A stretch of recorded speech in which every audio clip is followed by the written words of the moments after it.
I am Glenn at COAF Field Team on YouTube. And this round, well, this past weekend, made a run up to Oklahoma. And the plan was to hit Keystone Dam, but unfortunately they weren't generating, or at least they generated just for part of the time.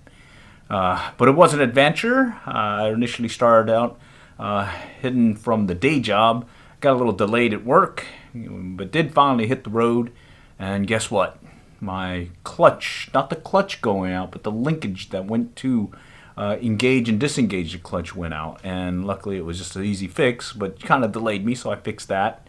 And then, about an hour after that, I had a big blowout. I had some new tires, but apparently I must have ran over something and it put a big gash in the tire. So I was kind of a little gun shy about hitting the road again that weekend. But I was already up in Oklahoma and decided to do, well, for that night, have one of those Eggonators at the garage, one of those burger places up in Norman, Oklahoma. So tasty there. And then the plan was, well, we're going to go check out a few things, but first I had to get that tire fixed, so dropped that off at Discount Tire and just had a whim about doing manly men things and decided to try cooking up a steak picanha, medium rare to rare, and had a great dinner there. And so everything was going good there.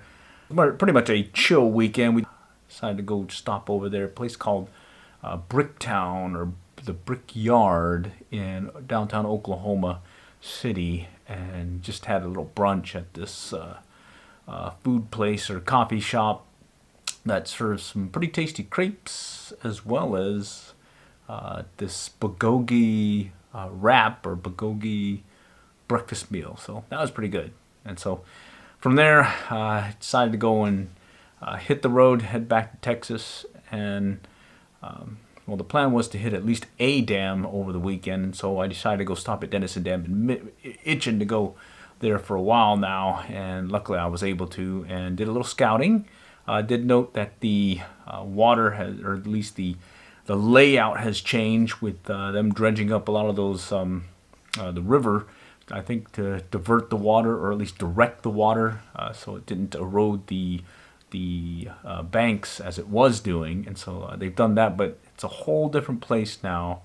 Gonna have to relearn the terrain and get an idea of what's over there. So it is different, but I heard some good things. Other folks have been catching some striped bass in there when they have been generating. That real-time release schedule has been very helpful in being able to at least gauge when they're going to generate power.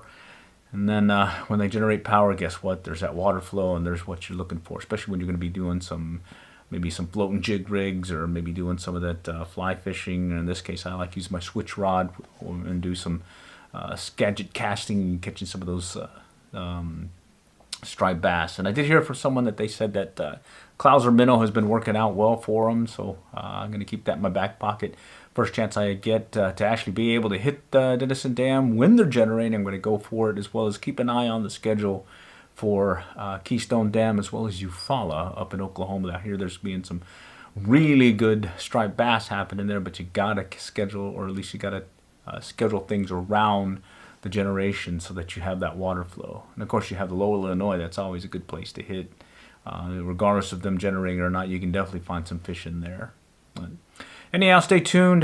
This weekend I plan on probably going to go do some jug lining, because yours truly has been in the mood for some fish fry. So maybe do some jug lining, catch a catfish or two, and maybe do some of that beer batter fish fry, or maybe do some other kind of fillet thing maybe. I don't know. Stay tuned.